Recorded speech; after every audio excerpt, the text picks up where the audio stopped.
Okay. It's going to be episode 6 of Fun Facts, and I need to merge with the highway, so hang on a minute, please. Okay. I've merged with the highway. It's going to be episode 6 of Fun Facts, and this is probably going to be a fun facts fun. It's probably going to be a fun facts. Okay, so I don't know what to talk about, though. I know what I'll talk about. Crap. I don't know what to talk about. I don't know, maybe I've run out of things to talk about with the fun facts, so why don't I just throw some things out there and I'll come up with something to tell, okay? Let's see. I talked about addressable systems, and you guys probably know a lot about conventional systems already, so I probably don't need to go into details about that, and there's someone on my ass. Let's see. I can answer the trivia question, but I'll do that later. Ooh, you know what? I'll answer the trivia question and talk about some stuff related to it, and then maybe come up with another trivia question. Alright, that's what I'll do. Okay, so the trivia question from the last episode was... This is the main mall, by the way. The trivia question from the last episode was about elevator recall. And the question I asked was, primary elevator recall is when the elevator gets dropped to the first floor, and the doors open, and the elevator shuts down. The question I asked was, what is secondary elevator recall? Here's the answer. Secondary recall is when you have smoke on the primary recall floor. Now, the primary recall floor would be like the first floor, whatever floor the elevator normally goes to when the door is open. But if there's smoke or fire on the primary elevator floor, it goes to a secondary floor, which is usually either a second floor or a basement that has a separate exit or something. So that's what secondary is. Good, you waited your turn. So, now, someone thought that secondary recall was when the firefighter takes control of the elevator. And this is where it gets confusing. Primary recall and secondary recall are both under a blanket term called Phase 1 recall. And Phase 2 recall is when the firefighter takes control of the elevator by putting his key in the switch in the cab. That's what Phase 1 and Phase 2 is, and primary and secondary is part of Phase 1. So, now how does elevator recall work? Well, in most places, they have a smoke detector that's right in front of the elevator, and that smoke detector is what triggers the recall. The smoke detector in front of the elevator door on each floor triggers the recall. That's how it is in most places. However, some places require the elevator to drop for any device going off in the building. This is an unusual case, and only very few places require it, but that's just what they require, I guess. One place that requires it is Scarborough, Maine. Another place that requires it is most places in Canada do that too. And I think there's a few places in Pennsylvania that do. So, I'm sure the alarm techs that view my videos can probably say stuff like that, so... Anyway, on a conventional system, it really depends on the jurisdiction, but on a conventional system, the elevator recall, if it's with a detector at the elevator, it is tripped by a detector with a relay built in, like a relay-based detector. And there's a 120 volt wire that goes through all the detectors on each floor except the secondary floor. Or except the primary floor. The primary floor's detector has a separate circuit for the secondary recall, but there's a circuit that goes through all those detectors, and that's what trips the recall. So, wow. Anyway. Now on a conventional system in a jurisdiction where any device has to drop the elevator, they use a relay on the panel, and they oftentimes have a disconnect switch.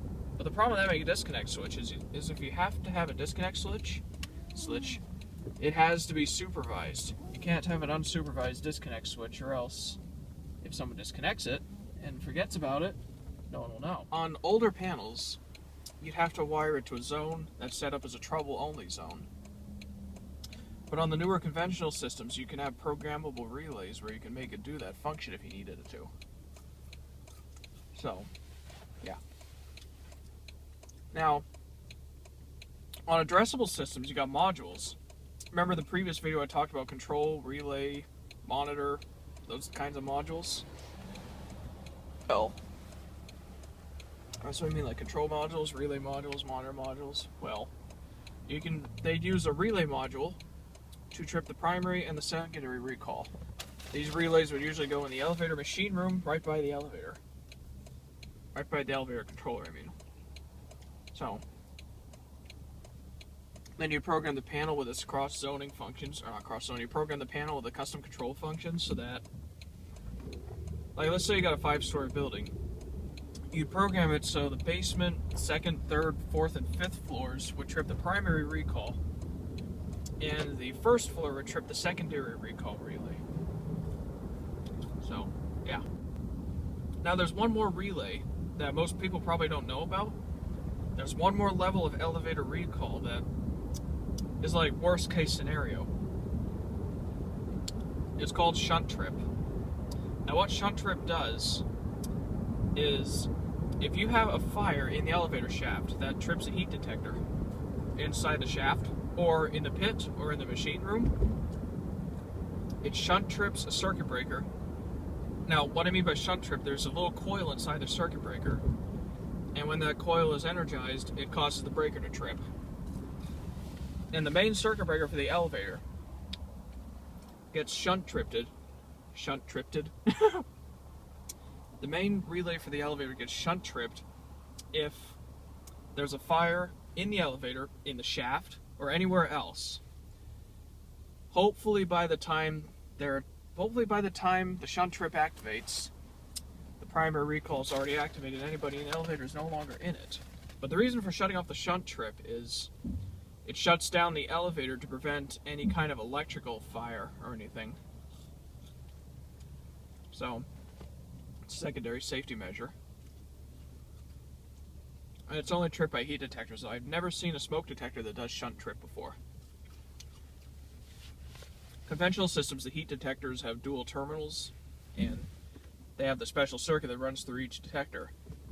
And on addressable systems, they map it to a relay, just like with the smokes. So, that's what shunt trip is. Do you imagine being inside an elevator when the shunt trip happens? You're stuck. And imagine even worse if there's a fire in the shaft that hits the shunt trip while the elevator is being recalled. The elevator stops, you're screwed. You're done for. You're gonna be a crispy critter inside a box, basically. And that's the one flaw with it, I guess. So that's why I have to have adequate smoke detection. Trip the recall as soon as possible. And also, fortunately though, elevator shafts are required to be made of concrete or cinder block. Either concrete or reinforced cinder block. And everything in the shaft has are made of heavy duty fire resistant material. So that if there's a fire outside the elevator, it won't be able to burn into the shaft and then compromise the stability, the structure of the elevator. Because compromising the structure would be a bad thing. So, yeah.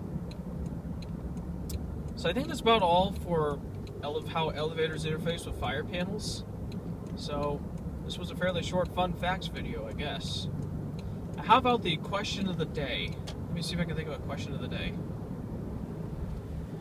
Okay, here's an interesting one for you. I bet everybody knows what audible silence is, right? The function where you can shut off the horns but keep the strobe lights going on the fire system. Audible silence, you got the 2-wire circuit, sync module, shut the horns off, keep the strobes going.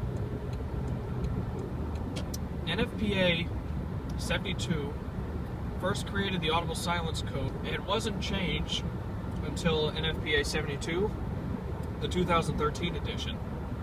The question of the day for people: what was changed about audible silence in the 2013 edition of NFPA 72? What is different? Something is different, though. Now, for those who aren't like techs and don't have regular access to a book, like in their tech's office or something, do not forget you can make a free account on the NFPA website, and you can get free read-only access to all the code books, or most of them at least. NFPA 72 is one of the ones you can get free access to, so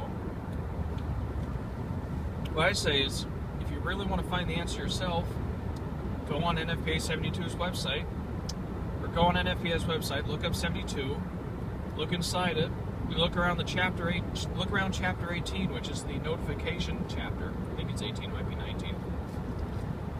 So, see what you can find. But yeah, once again, that question is, what was changed about audible silence with NFPA 72, the 2013 edition? So, that's it for Fun Facts Episode 6. Everybody have a nice day. I gotta get a good place to stop this because I have to reach around. It's kind of awkward.